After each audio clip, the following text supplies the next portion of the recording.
Welcome to Our Modern Heritage, the Home and Family Culture podcast, the show about how to deliberately design your intentional family culture. And I'm your host, Jodi Chaffee. Today, I'm featuring Dr. Mark Leonard, the happiness dude. Dr. Leonard has been married for 28 years. He has 6 kids, and the 9th grandchild is on the way. He's a doctor of education and organizational leadership. He has taught organizations around the world how to improve human capital and increase teamwork, but realized that his passion is helping the individual.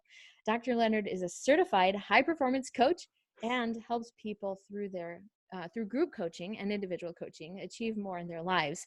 The focus is on developing their future vision and growing into that vision. So today we're going to talk about that, how to create your vision and how to start implementing that vision today. So welcome, Dr. Leonard. So excited to have you. Thank you. I'm really excited to be here. We're going to have a great time. Yeah, this is going to be great. So I really love this idea of talking about vision. So first of all, I want to ask you and talk to you about your vision and how at what point did you know that you were the happiness dude? When did you realize that's your vision? Wow. When did I realize I was the happiness dude?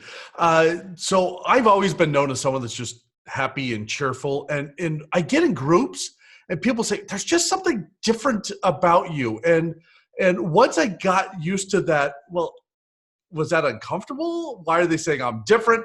And I realized what they were saying is that I just have a happiness about me in my life. And when I was in my doctoral studies at Pepperdine, I had a really good friend of mine who gave me an idea for a dissertation. And it was in that dissertation, as I was studying, that I realized I fell in love with this whole idea of positive psychology, of how to approach the life that we live with all of its vicissitudes, with all these things that are popping at us all the time, how to just be able to roll with it and how to find happiness in life's trials. And it was at that moment I realized I needed to understand how to maintain happiness and how to help others have that. And that's kind of the instantiation or the beginning of my happiness journey was in my doctoral studies at Pepperdine.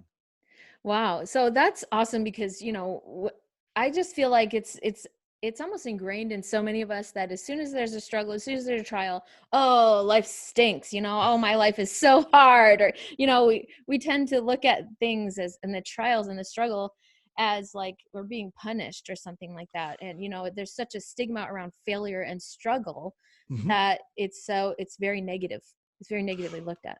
Well, we've almost been conditioned, right? That once you spill your milk, right? Remember the old "don't cry over spilt milk." Well, the reason why that saying is around is because people would be upset and it would ruin their day. And what we found is that when you focus on the negative things that happen, and they happen to every single one of us, no one's impervious to it. We all have negative, we all have trial, we all have difficulty, we all have that unseen being who seems to be attacking us from all areas. Yeah. But yet, if we allow our day to be defined by 15 seconds, we're allowing less than 1/10 of 1% to dictate how we react to the rest of the day. Wow. Ouch. Yeah. But it's true, right? Like so many of we do that. We do. Like so what's the solution? So what have you found is like you say don't focus on that. So what do you focus on? How do you divert your attention away from that and towards or not away from it? I don't know. What do you say? So yeah, a couple different ideas. Just this morning, true story. I was in the kitchen. I was making some breakfast burritos for the family. And the very first egg that I attempted to crack did a marvelous job of cracking. And invariably, I seemed to have more shell in the bowl than I had egg. Nice. And my wife goes, well, don't get upset about this. And I said, actually, I'm not. And I just turned on the sink and I poured the shells and the egg down the sink. And it was an egg. Yeah. There is nothing more. It was just an egg. It's just spilled hot chocolate. It's just someone else having a bad day, whatever it is. It doesn't have to impact us. We have the ability to assign feelings, to assign emotions to circumstances. Mm-hmm. And in our conditioning, we sometimes believe that when the eggs crack, that we should be upset. When really we could condition ourselves to say and ask, this is the question you ask yourself. Is this the feeling I want to have right now? Right. In the moment, is this the feeling I want to have right now? If it is, then great, keep going down that path. But if you don't want to have that feeling, then you can ask yourself, what feeling do I want to have? Mm-hmm. And begin to focus on what you want to have. And people say, oh, yeah, right, Dr. Mark. Yeah, sure. That's really easy to say. You're a happy-go-lucky guy. Hey, look, I have bad things happen. I've had tragedy happen. And, well, you never know where things are going to go on a podcast. Yeah, right. When I was diagnosed with cancer the first time, it was tragic, right? It was, Mark, you have lung cancer. And I remember reeling from that and feeling like everything's going to change. And even all the way up to the day that they were taking the tumor out of my lung, and I was going to be faced with toting an oxygen tank for the rest of my life. I remember sitting there thinking, all I want is to mow the yard. And if there's anything you know about me, I hate yard work. But all I wanted in that moment was to mow the yard, because it was symbolic of, I want to triumph over this trial. Yeah. And so one of the other things that you can do in the moment of the eggshells cracking, of the disasters around you, the accident, the spilled hot chocolate, or the cancer, is then ask yourself, how do I want to live from here? Wow. So how much does mindfulness come into that practice? I mean, you talk a lot mindfulness about that. is key. Yeah, it's really key to focus and use several different mindful techniques. I have a morning devotional that includes, for me, I have a morning routine that includes a morning devotional. That includes, reading from scripture, from praying and things of that nature. But I also have a routine where I practice meditation. And for years, I was like, yeah, right. I don't want to be anywhere near hokey. that. Yeah, it's so hokey. And then someone finally taught me a different way to do it.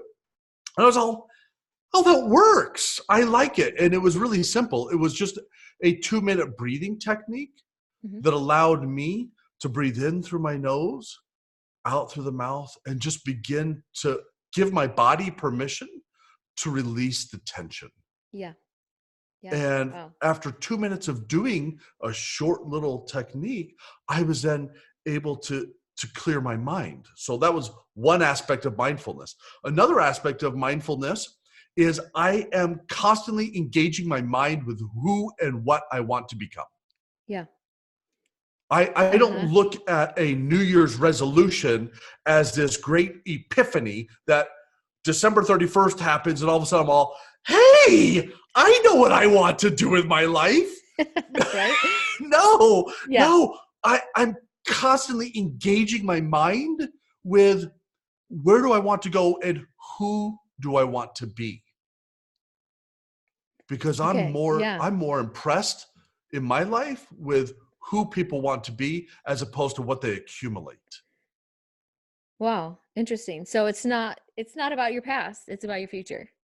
Everything is about your future. We all have a past, I think, what was it, Puma that said, put your behind past you? It's really true. Just keep that stuff behind you. Yeah. Because who needs to focus on that? And in my coaching, I spend a lot of time helping people frame who they want to become in the future. In fact, Wow. can I turn the table here for just a half a Uh-oh. second here, Jodi? Okay. Oh, Jodi, I bet you have some great New Year's goals. I've loved getting to know you a little bit.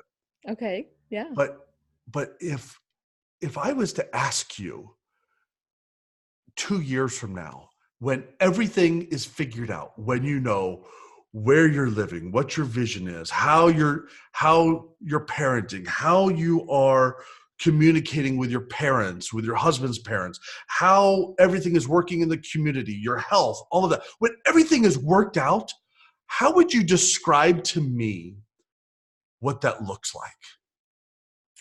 Wow. Oh, it would definitely have a lot of involvement of freedom and autonomy and love and compassion and patience and being productive. I lately the word that has really been shaping my perspective is just being a producer, being in the sense of being proactive and looking for solutions. And so yeah, I think that if when we arrive, and I do hope that it does look like that in 2 years. I hope within 2 years we can achieve Okay, that. But stop. Hang on. it's a You just long gave yourself an term out thing. here. You just gave yourself an out. You Oh, said, okay. I hope. I Okay. hope I get there. Mm-hmm. Well, why are you giving yourself an out? How about change your mindset to be, this is what I'm going to be. Yeah. This is who I'm going to be in that process. Not, I hope it happens. I hope is something that we say when we order our favorite pizza and we hope that they put a couple extra toppings on. Okay, so that's interesting because I do agree with you that, hope is it's not a bad thing, No, right? no.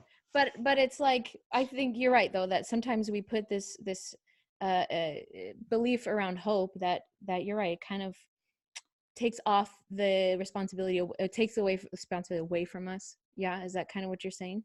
And then it becomes like a thing out there that um we're not accountable for in the way.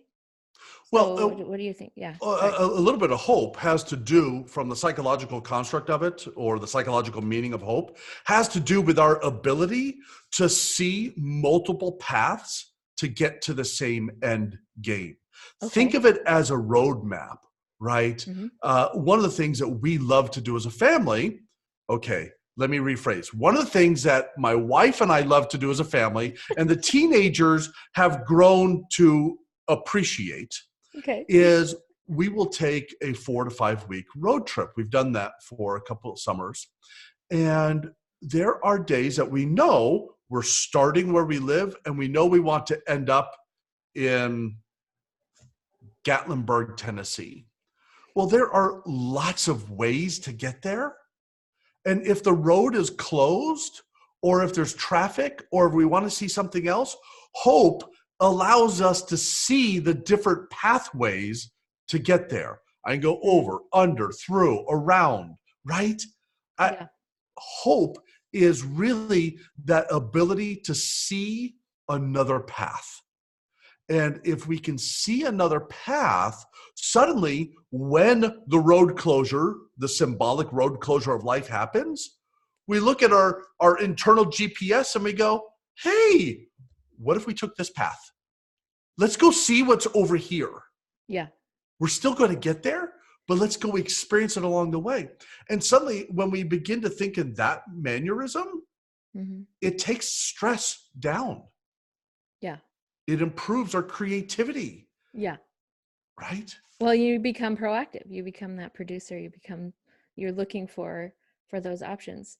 So that's so cool. And I love like everything you said. I'm just like, okay, let's keep, like, there's so many different angles, I think, but we wanted to focus on like this idea of the vision.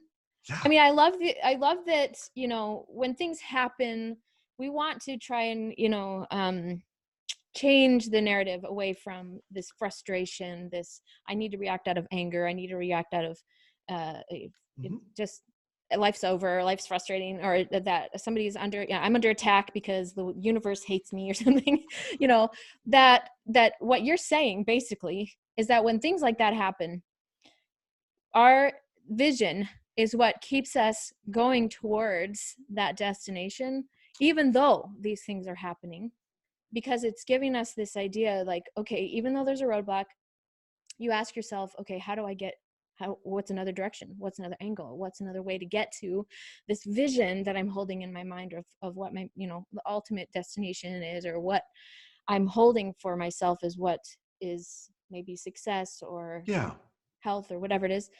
So how do we cultivate that vision then? How do we cultivate this hope that even when those detours and roadblocks happen, that there is another way around them to get to where we want to go?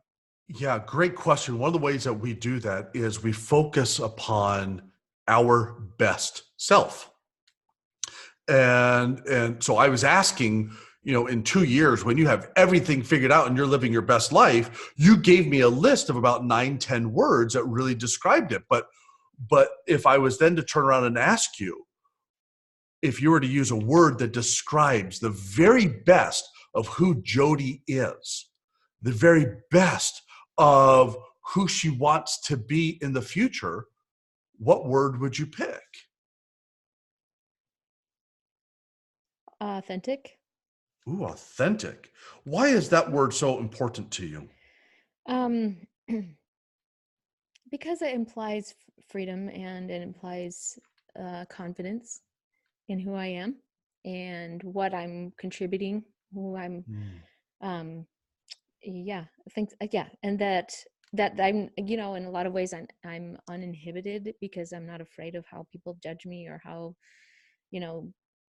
what the result may be of me being authentic and being myself, that, and not to say that I want to be like crude or anything like that, because I'm not afraid of the reaction, but that whatever the reaction is, because I'm trying to be authentic in myself and in a positive way, I'm not going to be afraid of, how people respond to that, if they're, if they're afraid of it or not, or whatever. That's their story, not mine. Yeah, absolutely. And one of the things that I wanted to bring up with that, because I think it's really, really important, is if you are being authentic to really who you are, the best of you is authentic. One way that you can measure your progress is you could ask yourself, how would my authentic self approach this? How would my authentic self approach something that I want to do that maybe pushes me outside of my comfort zone? I have a big, great vision of something I want to accomplish. How would my authentic self, right? Because that's your word. Okay. Happens to be one of mine. So of all the words for you to choose, you picked one of mine too. I love it. It's a good word. Yeah, it is. It's a great word. The other thing that I would do is to help people craft that vision. I would actually have them go through a series of 2 or 3 of those words, the best of who they are, and then begin to measure yourself. How fully are you living that today?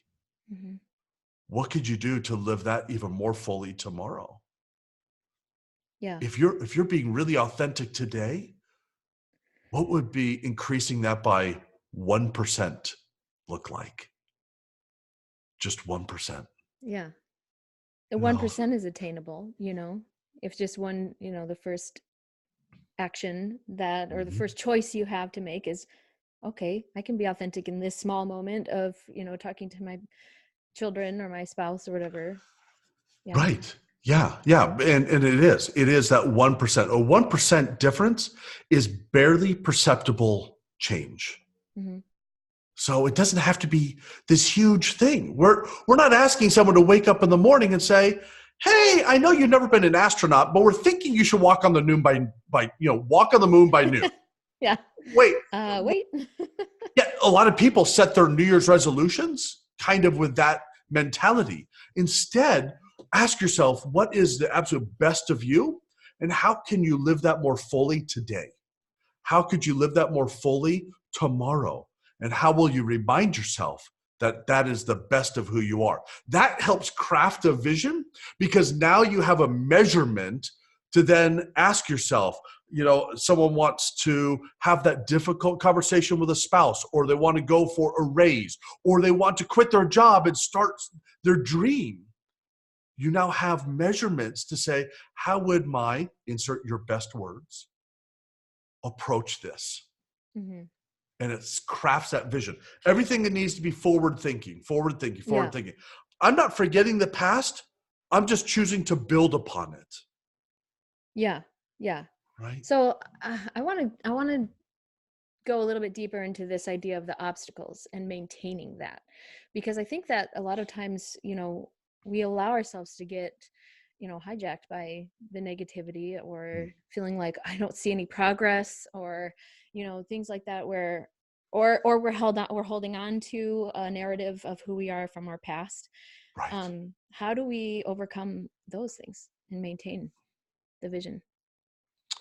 Boy, my mind is firing in 1,000 different directions with that question. That's a great question. One of the things I'm thinking about is that negative self-talk, Mm-hmm. because that's one that I find in my coaching with my clients. And let me give you a quick definition of my client. It's anyone, and I work with anyone who is ready to get to that next level in life. They may not know what it is, but they know there's a new level for them, and they're ready to make that change. And I've had single moms who are on unemployment trying to figure out what they want to do with their life. And I've had Navy fighter pilots who are considering running for, national public office, and everything in between. So, so when I talk about my clients, you as Jodi, or as a listener, or someone that's participating in this, I want you to interject you in this so that it is effective for you. The negative self-talk that so many, all of us, tend to have can be, I like how you said hijack. It can hijack your feelings, your senses, your responses. But I find a thing that I really like to do is I like to use science to beat the hijacking. Here's how it works. I've given my hijacker, my negative voice, a name. Okay.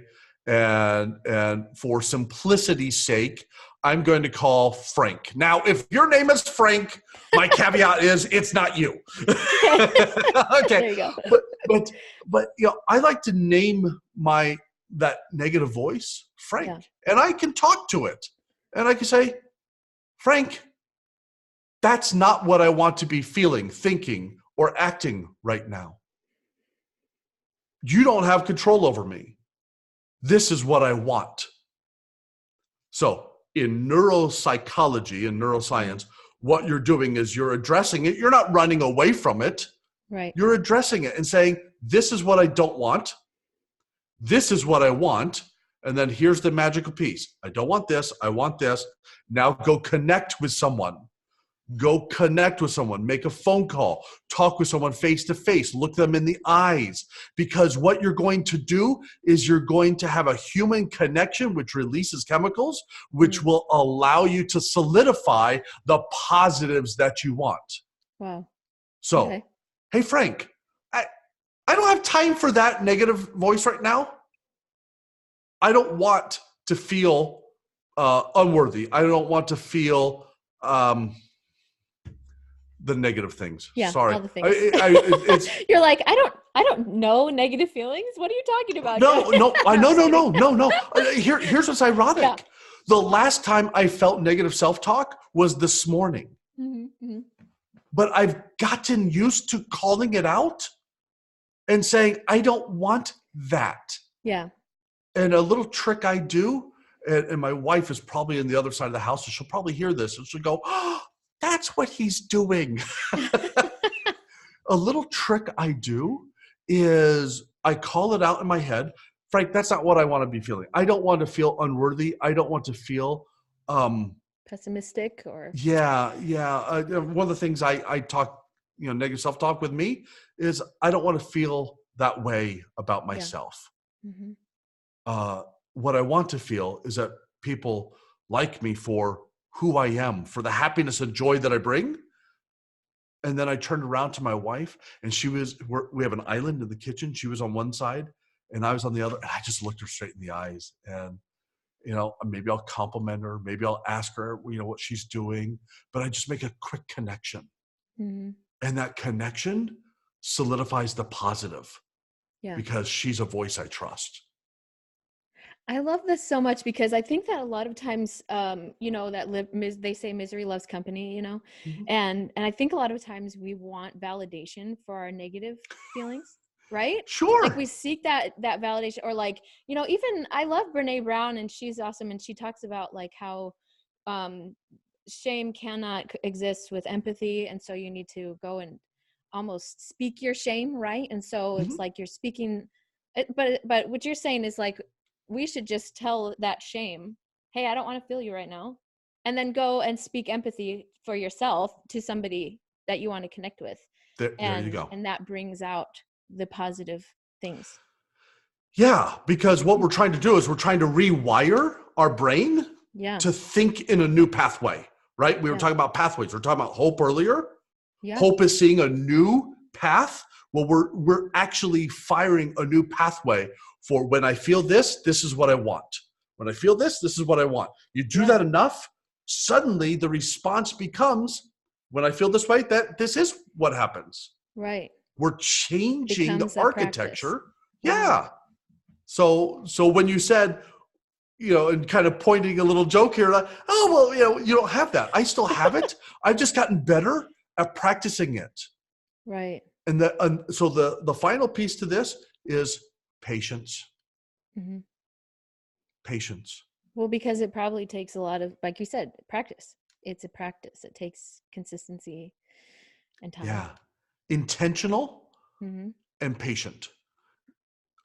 This is what I want. This is what I'm acting towards. My actions are moving towards this. My thoughts are moving towards this. And be patient along the way, because you're still going to need to stop and get gas on your journey to your new you. You still have to stop and go get the snacks and see the sights and see the crazy stories that happen at Walmart. You still have to have those things in life. Yeah. Right? Hopefully you all know what I'm talking about, right? I mean, you have to have these weird things that happen and then go, okay, I'm moving forward. I'm choosing to move forward patiently. This earth was not created in a day. Right. So why are you expecting to be perfect today? Problems. It's like, the history that we do carry, it didn't develop. Usually it doesn't develop overnight, right? It's something that a lot of times it's the mindset that we've carried with us throughout our whole lives that we're trying to adjust. And so I think that that's the next question I want to address to you is, if you have all this baggage, right? And it almost feels so insurmountable to some people, right? What's your advice for people who just like, they look at their history and they feel like they have nothing positive to look at to affirm a better future, right? How do you change your mindset if you have like, it's almost like you feel like zero affirmation of accomplishing anything positive? So first, thank you. Great question, Jodi. Great question. First, I am not a psychologist. I do not deal and work with that. But with that being said, so if you need help and you need medication or you need someone to talk to, go do that. Don't wait. Go do the courageous thing and do that. Please. Let me just put it this way. We have a history of depression and anxiety in our family. Go talk to someone. Okay. That's number one. Number two, when I work with clients, and it seems like most of my clients, it's funny how many people come to me and they feel depressed and they feel that like, I don't know where to go. So what I begin to ask of them as we begin to look at different areas of their life, maybe it's their relationship, their career, their health, their mission, their lifestyle. It could be any of these different areas. And we begin to explore, who are your cheerleaders in these different areas? Okay. Yeah. What is a voice, someone that you really trust, who no matter what, through thick and thin, have always been there for you? Maybe it's mom or dad or grandma or grandpa, or a teacher or a best friend, or maybe it's someone you haven't talked to in many, many years. And then you begin to ask, what would they suggest? What would they say? How would they support you? What would they say about you? Well, grandma's grandma, she loved me no matter what. Oh, wait, she loved you no matter what? That's Well, the yeah, of key. course, that's what grandmas do. I say, yeah, isn't that great? Isn't that great that you have someone that loves you so much that no matter what, you have that? Yeah. What would she ask you? What would she suggest you do differently? Mm-hmm. Invariably, someone can come up with some name of something, and they would find what that piece is, and we latch onto that. Because once we can latch onto one of those areas in their life, in their circle, their sphere around them, then we could begin to expand it, to enlarge it. Because once we have one, we know we could build. Yeah. And everyone has at least one. I've never met someone that doesn't. And I've been doing this a very long time. Awesome. Wow. So thank you. This has been, I really love this whole concept, this whole idea. I love even that you talked about, you just in passing, you were like, consult your internal GPS, because I feel like in my analogy of developing our family culture, it's a road trip, it's a journey, and that the vision is like the GPS, because, we do find ourselves getting lost, or, detours, sidetracked, and that we have to check in with that global positioning system, going, where am I? And where's another alternative to get to continue toward my destination?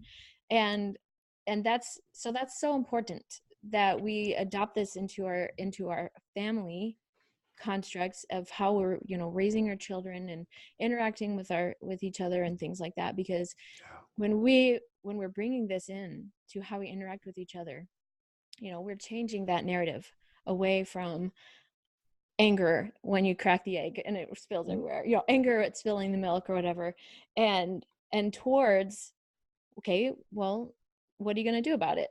And so I love that. So tell us a piece of advice about how we translate this into the way we interact with our families, and the way my favorite. It's interesting. Have you ever noticed someone that is older? And we hear the story of the millionaire who is dying and all he wants is his family around him. That's because we are wired to have connection. We're wired to be connected with family, with friends, with others. Yeah. And yet it's so interesting to me. I hear my teenagers talk about their friends' families and some of the things that are happening in their home with the siblings, like siblings are bickering and fighting.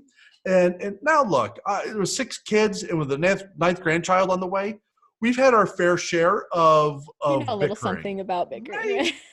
Look, that's part of life, but we've also taught them how to communicate, and we ask them, how would your best self want to treat your sibling or your spouse? And, well, but they did this to me. That's not what I asked. I didn't ask what they did to you. I'm asking, how would your absolute best self respond? Now, go back to those best self words, right? Authentic. I'll give you my other 2. Courageous and serving. So how would your most authentic, courageous, serving self talk with your wife or your husband, your spouse, your mom, your dad, or whoever? Well, invariably what comes up is love. Oh, yeah. So how could you show that more? Well, they did this. No, that's not what I asked. No, stop. I don't, but they did. No, stop. Anytime you start a sentence with but, you can pretty much guarantee you're going down the wrong path. Yeah. So ask yourself, how could you respond better? How would you like it to turn out? What could you do differently? Mm-hmm. How would your best self respond to them? And in relationships, we've been married 28 years, and it's just feels like the beginning. Mm-hmm. Wow.